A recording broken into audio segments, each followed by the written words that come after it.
Congo Synthèse. La synthèse des infos de la RDC, l'Afrique et le reste du monde. Une seule adresse. www.congosynthèse.com.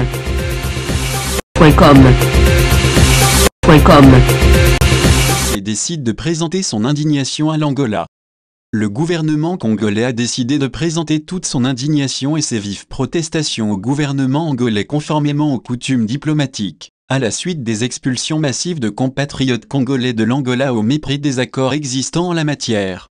Le ministre de la Communication et Médias, Lambert Mende Omalanga, l'a indiqué dans son compte-rendu de la 18e réunion extraordinaire du Conseil des ministres, présidée mardi à Kinshasa par Joseph Kabila Kabange, tout en soulignant que le gouvernement condamne les violations des droits humains et les pertes en vies humaines provoquées lors de ces expulsions, effectuées en violation notamment de la Convention sur l'établissement et la circulation des personnes et des biens, signée à Luanda le 3 décembre 1999.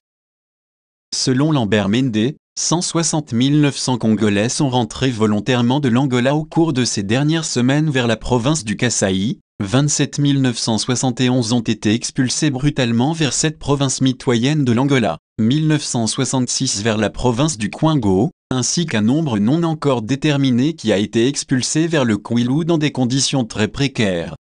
Le gouvernement déplore particulièrement le non-respect du principe de l'information préalable faisant obligation à tout pays qui procède à l'expulsion de migrants irréguliers, d'en informer préalablement le pays d'accueil des personnes à expulser, en vue d'une meilleure prise en charge de ces dernières.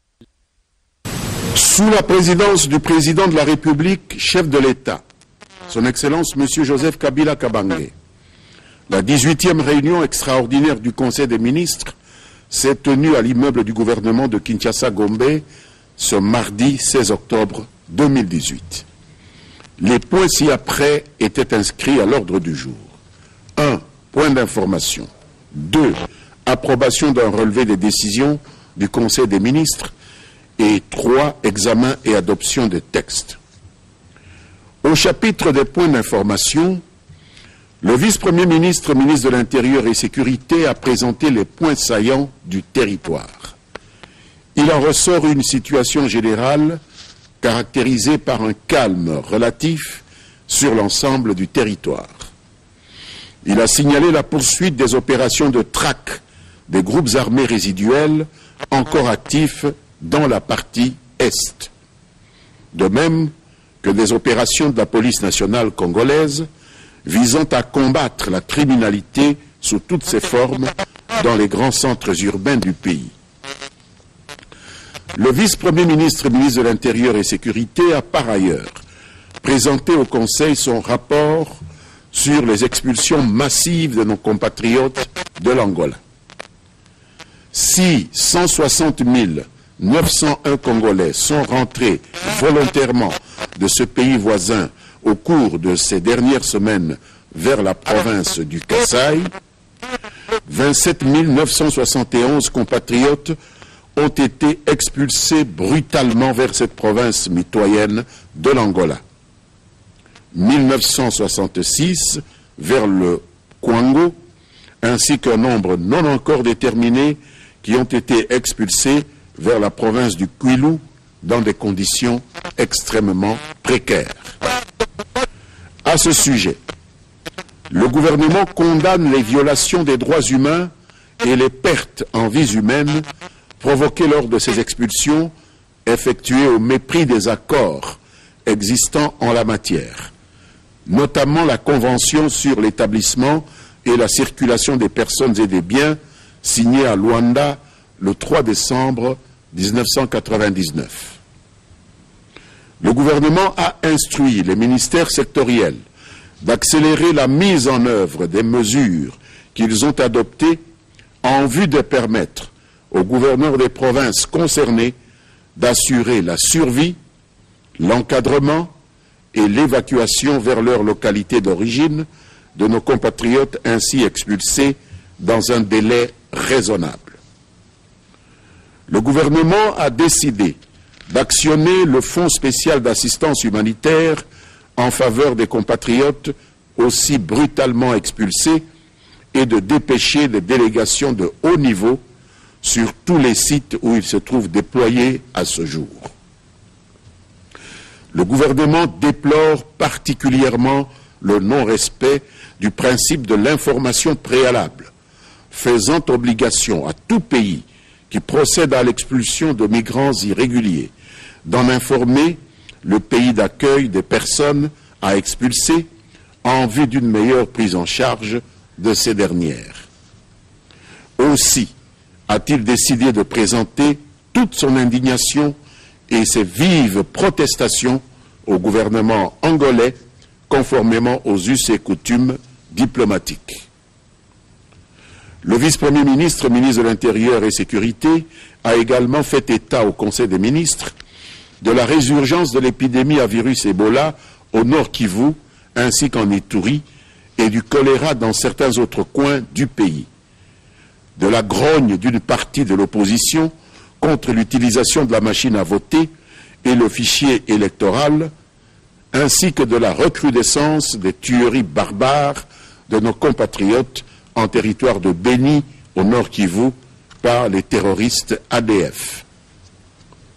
Il a également informé le gouvernement de la réception le 6 octobre par le président de la Commission électorale nationale indépendante de 20 conteneurs de machines à voter, de la destruction de quelques matériels des cycles électoraux de 2006 et 2011, afin de désengorger ces installations, et de la poursuite sans désemparer par la centrale électorale de la campagne de sensibilisation sur l'utilisation de la dite machine. À ce sujet, il convient de signaler quelques tentatives isolées de perturbation des préparatifs du processus électoral qui ont été perpétrées notamment en territoire de Nyuzu dans la province du Tanganyika et sur la route nationale 04 près de Kisangani en province de la Chopo. Le Conseil des ministres a approuvé les mesures prises par les services relevant du ministère de l'Intérieur et Sécurité pour les réprimer et y remédier efficacement. Mise au courant des cas de violation des eaux territoriales de la République démocratique du Congo par la marine angolaise et des opérations de contrebande des marchandises en provenance de Soyo, le gouvernement a décidé de sanctions sévères à l'égard des militaires et civils impliqués dans ces dysfonctionnements criminels, a ordonné la confiscation de toutes les marchandises saisies ainsi que la levée du blocus de passage des véhicules au poste frontalier de Lindu pour la fluidité du trafic. Complétant le ministre de l'Intérieur et Sécurité, le ministre de la Défense nationale, ancien combattant et réinsertion est intervenu pour indiquer que la situation au plan militaire est totalement sous contrôle des forces armées de la République démocratique du Congo, en signalant néanmoins dans la 3e zone de défense, en Ituri, au nord et au sud Kivu, quelques attaques de groupes terroristes contre des positions militaires, des tueries de populations inoffensives, ainsi que des kidnappings enregistrés fin septembre et début octobre, notamment à Djougou, à Irumu, dans le Grand Nord, à Rutshuru, dans le Lubero et à Fizi. Toutes ces situations sont en train de s'améliorer grâce à un engagement ferme des forces armées de la République démocratique du Congo, dont le chef d'état-major général a aussitôt entrepris une tournée opérationnelle qui s'avère efficiente. Le ministre de la Santé a ensuite présenté l'évolution de la situation de l'épidémie à virus Ebola dans les provinces du Nord Kivu et de l'Ituri, dont la résurgence signalée du fait de l'insécurité entretenue par certains acteurs sociaux criminels dans la région de Béni a contribué à aggraver le bilan avec un total de 214 cas de fièvre hémorragique, dont 179 confirmés et 35 probables. Sur les 179 confirmés, 104 sont décédés et 55 sont guéris. 20 prestataires de soins ont été contaminés, parmi lesquels 3 sont décédés. 2. Approbation d'un relevé des décisions du Conseil des ministres. Le relevé de 10 décisions du Conseil extraordinaire des ministres du mardi 2 octobre 2018 a été présenté au Conseil qui en a approuvé le contenu. 3. Examen et adoption des textes. Le ministre d'État, ministre de la décentralisation et réforme institutionnelle, a présenté 3 projets de texte, à savoir le projet de décret portant création, organisation et fonctionnement d'un comité de pilotage du projet de développement territorial en République démocratique du Congo. Le projet de décret portant création, organisation et fonctionnement du comité d'orientation stratégique du projet de développement urbain et de résilience de Kinshasa, ainsi que le projet de décret portant création, organisation et fonctionnement du comité national de pilotage de mise en œuvre et de suivi des réformes institutionnelles en République démocratique du Congo. Tous ces 3 projets de décret ont été approuvés par le Conseil des ministres.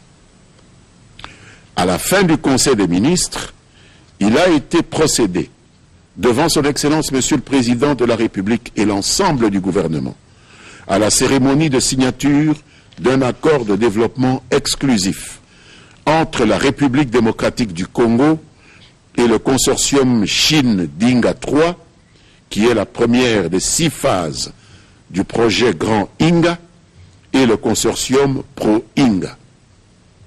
Cet accord est relatif aux activités permettant aux développeurs de lever des fonds pour la prise en charge des études relatives à cet important projet. Commencée à 15 h, la réunion du Conseil des ministres s'est terminée vers 17 h. Je vous remercie. Marie-Josée Ifoku, empêchée de voyager. La seule femme dans la course présidentielle, Marie-Josée Ifoku, s'est vue empêchée de quitter Kinshasa pour Brazzaville, mardi 16 octobre par la Direction générale de migration au Bichingo-Bila. Selon un proche de Ifoku, les services de migration lui ont d'abord ravi son passeport ainsi que son laissez-passer. Ils lui ont rendu le passeport après de longues discussions. Son conseiller Eric Onepunga, qui a voulu en savoir plus, a été embarqué dans une voiture ketch de couleur noire pour une destination inconnue. Congo Synthèse. La synthèse des infos de la RDC, l'Afrique et le reste du monde. Une seule adresse. www.congosynthèse.com.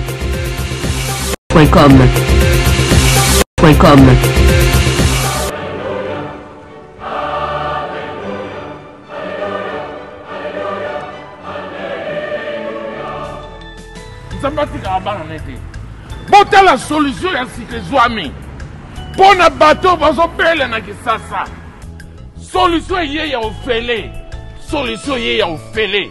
Qui dit que mutuelle de santé ya sika, mutuelle de santé batu sol opesi mbongo awa basiporte mutu no na Kisasa ofele na bopito tout yakin bazana ba contrat na bopito tout yakin opesi mbongo awa kuna bakesalele examen ofele consultation ofele traitement ofele mbete hôpital ofele na Kisasa.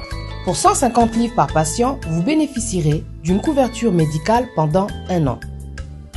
Consultation gratuite pendant 1 an. Examens médicaux gratuits pendant 1 an. En cas d'hospitalisation, la mutuelle vous prend en charge pendant 10 jours. Pour bénéficier de cette offre, enregistrez les membres de votre famille à partir du mois d'octobre jusqu'à fin décembre 2018. Avec mutuelle de santé, bateau sol. Kebabou. Contactez Batousol au 0044 746 683 0585. Batousol vous remercie et vous dit